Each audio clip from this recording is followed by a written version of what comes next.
Hello बच्चों, चलिए प्रश्न में देखते हैं। कह रहा है कि उदाहरण देकर समझाओ कि नीचे दिया गया कथन सही नहीं है। पी समीकरण x की घात 2 - 1 बराबर 0 का 0 से 2 के बीच कोई हल नहीं है।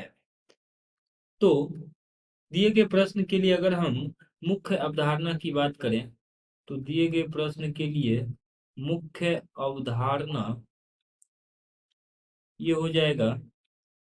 मुख्य अवधारणा कि यदि x की घात 2 बराबर a है, जहां a कोई धनात्मक संख्या है, तब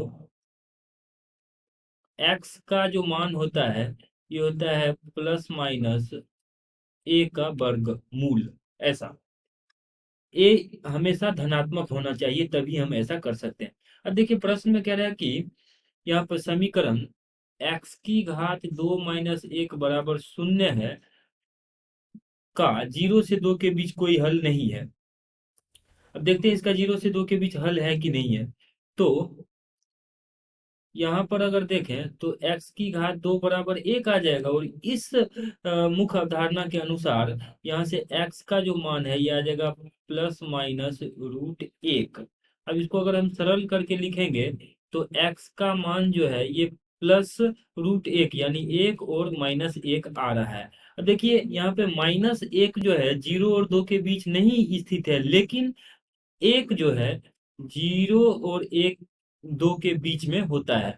जब ये जो हमारे पास x का एक मान एक x बराबर 1 0 1 के बीच में आ रहा है, लेकिन यहाँ पे कह रहा है कि दिया गया कथन सही नहीं। हाँ बिल्कुल, ये जो कथन लिखा गया है ये सही। x की घात 2 - 1 बराबर 0 1 के बीच कोई हल नहीं है, लेकिन यहाँ पे हल है, यानी दिया गया कथन दिया गया कथन